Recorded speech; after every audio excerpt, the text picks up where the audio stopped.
Madam President, Vice President, Mr. Jesse Chern, this is, for me, that's his name. I'm not sure it's correctly said, but from the Tang Prize.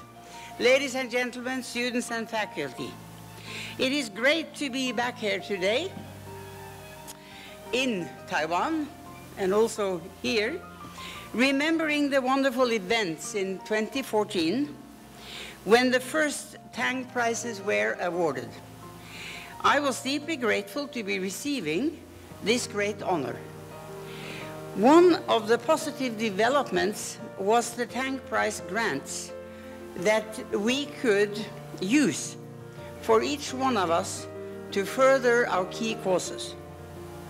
The Gro Brundtland Week was one of these initiatives that we have heard of now, inspired by my conviction that to promote women and their role in society is a crucial element of a sustainable world of prosperity, peace, and security.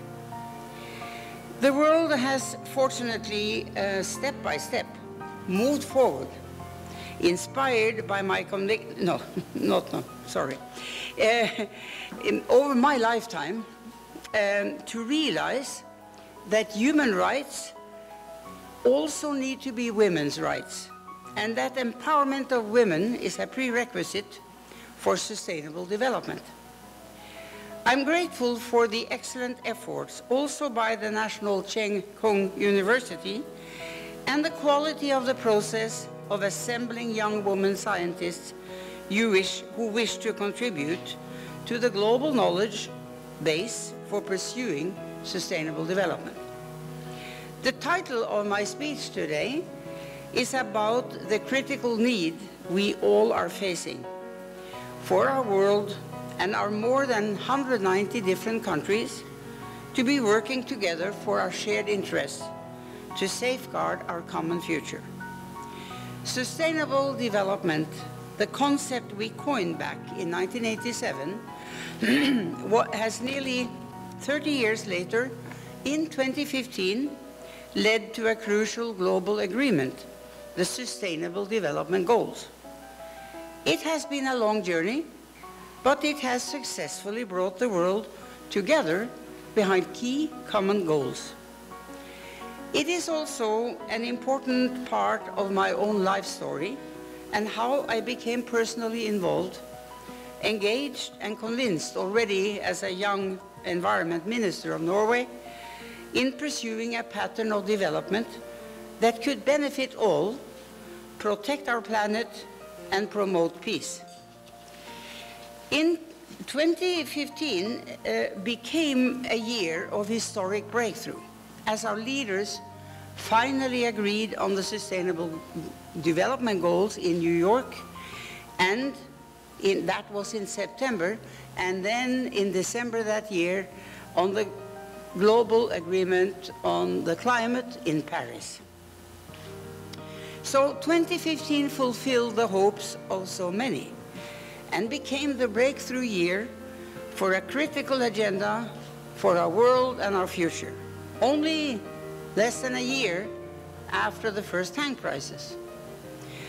I had become greatly inspired at the UN in New York, having spoken at a session led by the French President Hollande at the historic meeting when world leaders signed up to the new Global Sustainable Development Goals. It was really uplifting for me to witness the passion and the determination only weeks before Paris shown by the leader of the host country, France. I am convinced, however, that we would not have seen the success of Paris without the hard work for years towards the Sustainable Development Goals. An initiative taken by the UN Secretary General after the breakdown in Copenhagen in 2009. This again inspired the result of Rio+20 in 2012. It all led to a broad global effort to agree on sustainable development goals for rich and poor countries alike. For the first time, a development agenda now fully integrates the environment and applies to all countries, not just to the developing world. And so does the Paris Agreement, finally. Sustainable energy for all, empowerment of women, addressing inequality and good governance, also within countries, are certainly concerns and obligations that also rich countries need to take seriously. After a hard-fought struggle, the goals did include, as goal number 13, a crucial, strong commitment by all countries seriously to address climate change. That is what was demonstrated and confirmed in Paris. It had taken a quarter century of negotiations to reach this stage of common responsibility, based on national commitments and agreed principles and rules on common goals and aspirations, to be reporting and to be counted, and to increase the level of ambitions at regular intervals. The long journey of follow-up to the work of our Commission in 1987 has a broad range of efforts by so many countries, institutions, individuals, and leaders behind it. I will share with you some critical parts of that story. In 2015, we also celebrated the 70th anniversary of the United Nations. When the United Nations was established in 1945, I was 6 years old. The world was emerging from the horrors of the Second World War. In my country, Norway, we were reasserting and re-establishing democracy after 5 long years of Nazi occupation. By the time I was 10, my family was living in New York, and I was proud and keenly aware that a fellow Norwegian, Trygve Lie, had become the United Nations' first Secretary General. Little did I know then that I would have a long-time involvement with the United Nations. Over the past 35 years, I've had the honor and privilege to serve on various United Nations committees, as well as heading up one of its flagship agencies, the World Health Organization. However, today, more than ever, the relevance of the United Nations is also challenged. There have been profound shifts of power and wealth in the world since the UN was established. Of the 193 member states of the United Nations today, nearly 3/4 were not members in 1945. Its purpose now is greater than just trying to maintain peace and security among nations. It is also to help solve the economic, social, humanitarian, and environmental problems facing us. My first role serving the UN was in 1983, when the UN Secretary General invited me to establish and chair the World Commission on Environment and Development. Our commission considered the interwoven challenges of environmental degradation, poverty, and population growth. The Commission, best known for developing the broad political concept of sustainable development, published its report, Our Common Future, in April 1987. The Commission's groundbreaking and radical recommendations led to the Earth Summit, the United Nations Conference on Environment and Development in Rio de Janeiro in 1992. The whole process of our work was from the outset geared towards a broad international learning process, reaching out to all relevant parties, not only governments and the NGO community, but to universities and think tanks, research bodies, and not least to the whole business community.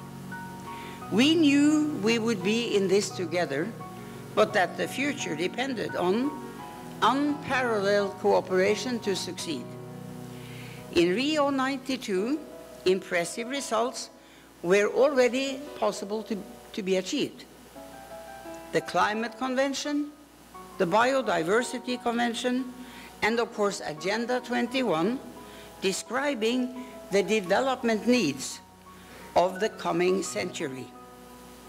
5 years later, we have the Kyoto Protocol on Climate, leading to seemingly endless rounds of negotiations, up to the historic meeting in Copenhagen in 2009.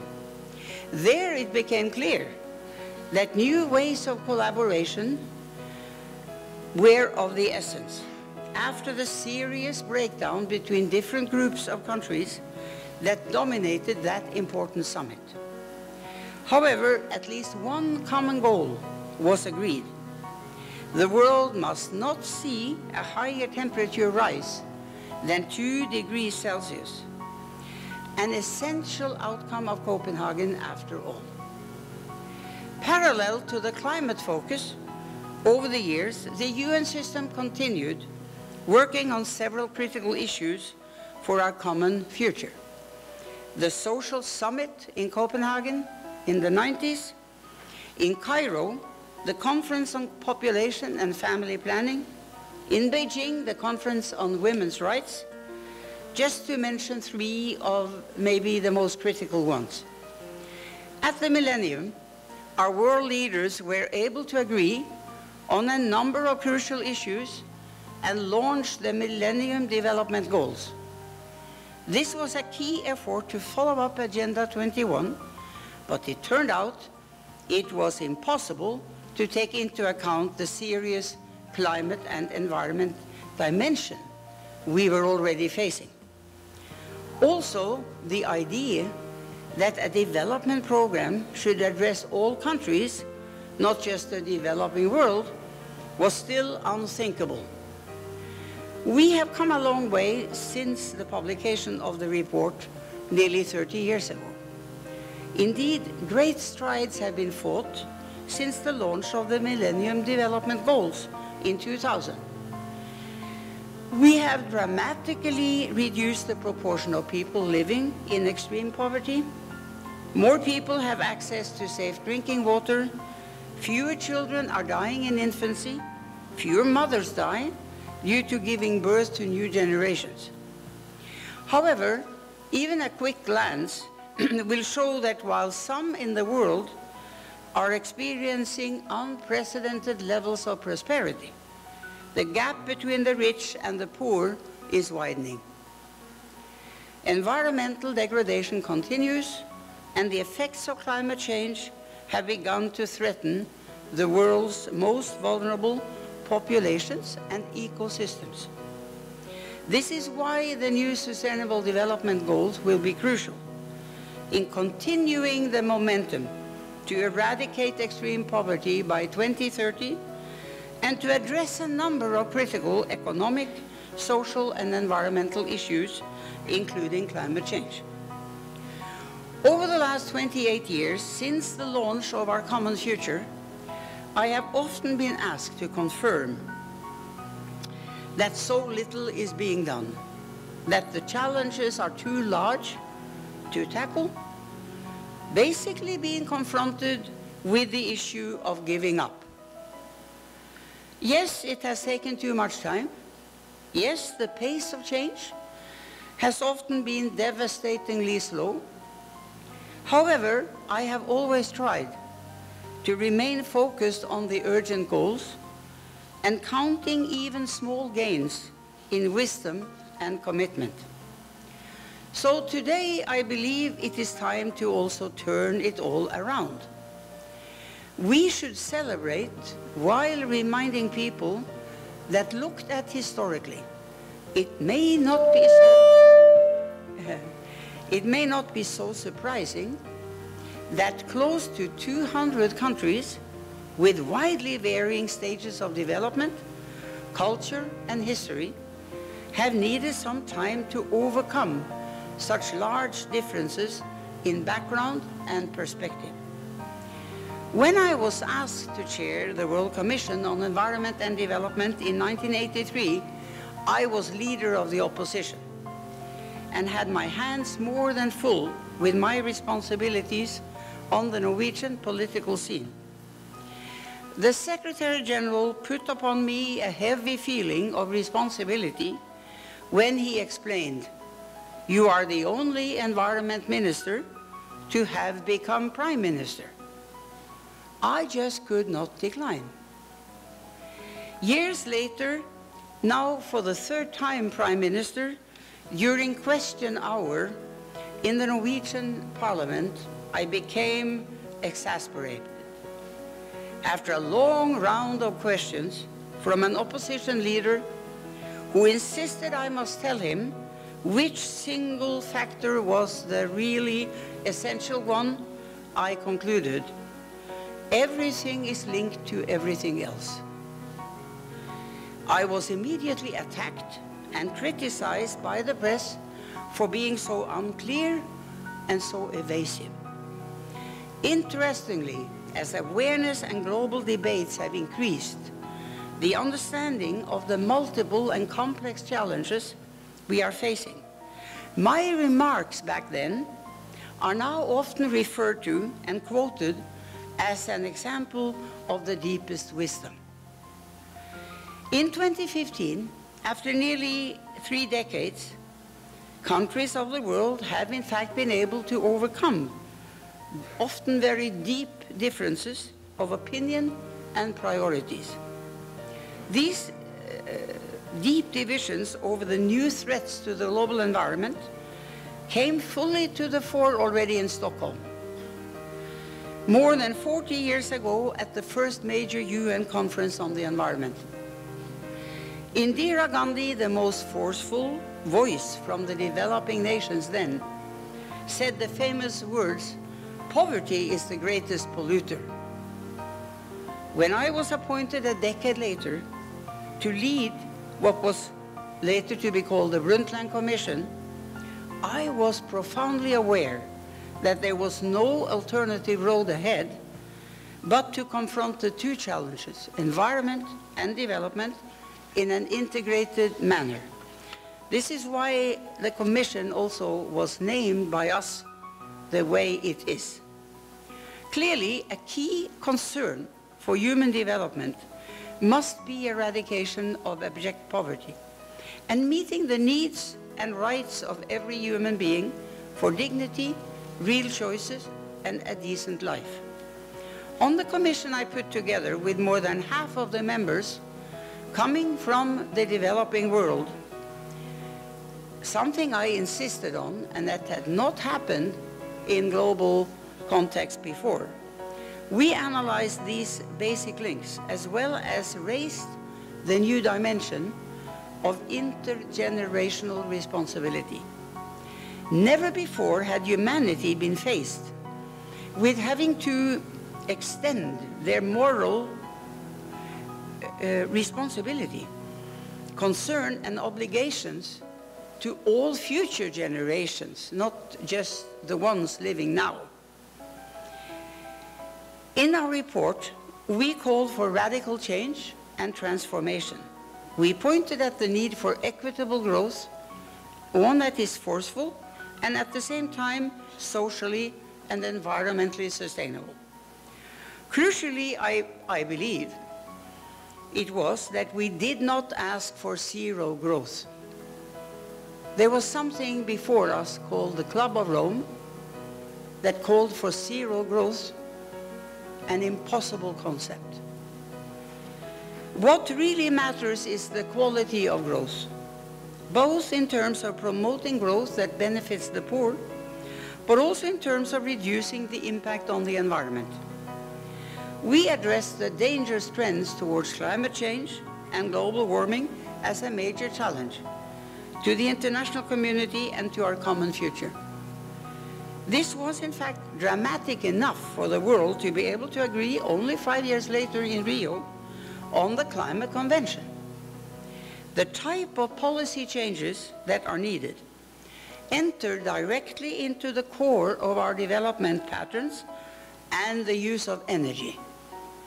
The fact is that many countries have been much too reluctant to commit to change, especially the largest emitters of greenhouse gases. Over the last 25 years, the reality that the effects of climate change is so much harder hitting poor people has increasingly become a key part of the discussion. Ecosystem losses due to climate change are constraining livelihood opportunities, especially for poor people. Growth patterns both in Africa and China still see the poor falling further behind. Many leaders now realize this can also be a source of social instability. Poor countries and emerging economies are already responsible for 2/3 of global emissions, a proportion that will increase year by year. So we all need to recognize that the drivers of that challenge include unsustainable lifestyles, production and consumption patterns, and the impact of population growth. As the global population grows from over 7 billion to 9 billion in 2040, with the emergence of 3 billion new middle-class consumers over the next 20 years, the demand for resources will rise exponentially. By 2030, the world will need at least 50% more water, 45% more food and energy, and 30% more water. It has now become clear that how closely linked climate change is with the Sustainable Development Challenge. Negative effects through climate change are illustrated by their impact on food security, on water scarcity, poverty and livelihoods, health and the well-being of oceans and other ecosystems. It gives me new hope today that there is a greater appreciation and concern about the increasing gaps within and between countries. To bring all countries and populations into an era of sustainable development and progress while protecting planet Earth, only a broad and consistent approach to overcome poverty and secure dignity, human rights, health and education for all is a viable and acceptable alternative. We have seen considerable progress in the Human Development Index in countries across the world. However, it will not be desirable or sustainable if these improved averages are accompanied by rising inequalities in income and unsustainable patterns of consumption. A recent report from Oxfam reminds us of the dimension of this drama. The richest 1% of us is now as wealthy as the remaining 99%. Terrible, shocking numbers. I believe we now need to put inequality at the heart of the agenda. Inequality is a barrier to human development in the first place, and greater equity is a condition for reaching the goal of eradication of abject poverty and deprivation. So investing in people's capacities, capabilities, women as well as men, through health, education, job creation, and other social services must be an integral part of sustainable development. We can no longer assume that our collective actions will not trigger tipping points as environmental thresholds are breached, risking irreversible damage to both ecosystems and human communities. We all need to recognize that the drivers of that challenge include unsustainable lifestyles, production and consumption patterns, and the impact of population growth. As the global population grows, as I mentioned, there will be all of these added water and food and energy needs that I mentioned. So our panel strongly emphasized a critical point for our common future, the need to always measure and to price what matters. The marketplace has to reflect the full ecological and human costs of economic decisions and establish price signals that make transparent the consequences of both action and inaction. So we spoke about this yesterday at the Academia Sinica. You know, pollution, including carbon emissions, can no longer be free. Subsidies should be made transparent and phase out for fossil fuels by 2020, and we must make new ways to measure development beyond the GDP. You know, ironically, some of these words that a panel in front of Rio 2012 we made are word-for-word recommendations we made already in 1987 in the Brundtland report. Also then we pointed to the need for science to allow for a more informed and integrated decision-making. This is essential for decision makers to share the basic knowledge upon which to act. Most countries have by now experienced the dramatic changes in their own environment and are finally opting for cooperation instead of conflict and denial. It has become clear how closely linked climate change is with the Sustainable Development Challenge. Negative effects are illustrated by their impacts, and we all know now that water, food and energy are all essential components as we promote sustainable development. They clearly also have a human rights perspective and are basic for health and abating poverty. And women are now increasingly being acknowledged as a vital force for growth and for sustainable development. Countries and companies with higher levels of gender equality have faster growth and better performance. We have the knowledge, the data, and the experience to prove that this is the case, and that those who remain stuck in patriarchal patterns of economic life will lose, and lose badly. Leadership, first and foremost among key global players, is of the essence. And I think we all know, certainly we know in Norway and in Taiwan, nothing moves fast enough or strongly enough if the USA is not one of the driving forces. It is also true very little happens of any consequence if China, India, and other important emerging economies do not engage for results. Fortunately, there are several good signs of large and emerging economies like China's taking important action to promote public health, a cleaner use of energy, and efforts to reduce dangerous emission. Now, the world took note when US and China, together responsible for half of global emissions, announced their commitment to take action and be part of the global solution. It did make it much less attractive also for reluctant countries to choose to line up behind one or both of those two major players as an excuse for their own inaction. Now, I think we all know that financing will be a critical issue. Limited public funds must be used strategically as incentives to unlock greater private investment flows, share risks, and expand access to the building blocks of prosperity, including modern energy services. And governments are taking action. Many are preparing for pricing carbon.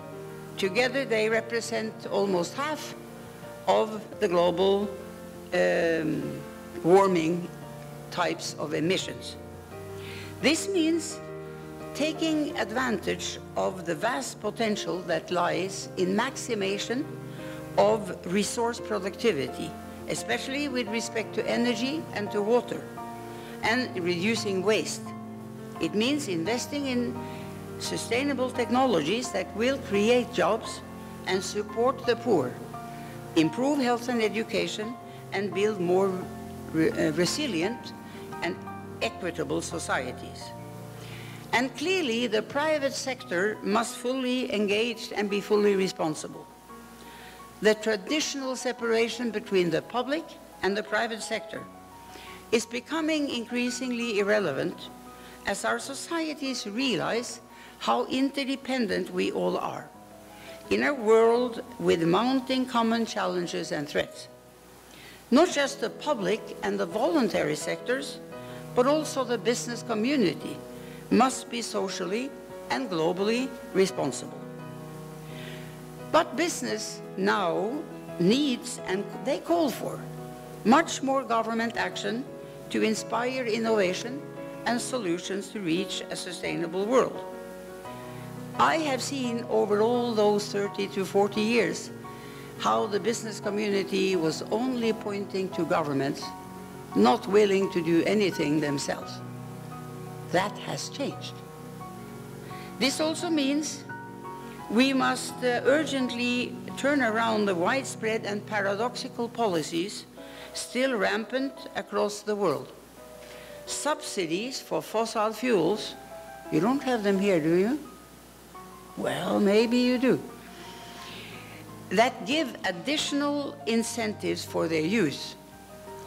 A policy that goes in the opposite direction of what we need.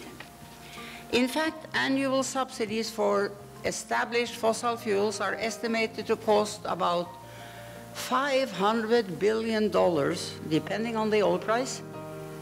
India is today using 14% of its federal budget for subsidies of gasoline prices, $43 billion. These are resources which could be channeled to clean, low-cost, sustainable energy technologies, as well as to social programs to benefit the poor.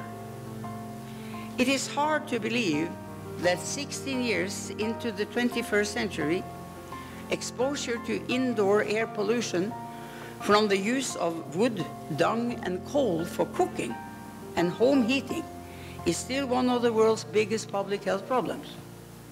Yet 2.7 billion people still use these fuels, and more than 1 billion have no access to electricity. Globally, the good news is that the production and deployment of renewable energy is gaining much speed. Asia's energy needs will double over the next 20 years. This certainly illustrates the fundamental need to decouple this new era of growth from growth in CO2 emissions, while ensuring universal access to sustainable energy. Many governments are, as I said, preparing for pricing carbon, and together that means more than around half of the emissions. And also business has increasingly become aware that carbon pricing is the most efficient and most cost-effective means of reducing emissions, leading the business community to voice their support for carbon pricing. I think we all understand that partnerships will be crucial to deal with the dangers of climate change and to promote a green economy and unsustainable development. No, sorry, to avoid unsustainable development. So, in closing, and thank you all for listening, and thank you for the great honor, Madam President, of awarding me the honorary degree today. I believe we are all in this together as individuals and representatives of civil society. This scenario, this awareness that we have today was certainly not there when I go back more than 30 years to some of my first meetings at the World Economic Forum in Davos, Switzerland. I had been invited as speaker, the only woman except for Simone Veil from France. The title of my speech in 1979 was quality of life in the 1980s. I spoke about equality, the need to protect the environment, empowerment of women. Only after the turn of the century could we see a growing awareness among business leaders that they too are part of the equation. All I heard for years and years in Davos was this response: these are the responsibilities for governments and the public sector. We in the business community have only one goal and one responsibility: our financial bottom line. The scene has changed. All serious business leaders are now on board, realizing they too are part of the solution for a future that is prosperous, safe, and secure. So I remain optimistic. Advances in science have given us a better understanding of climate and ecosystem risks.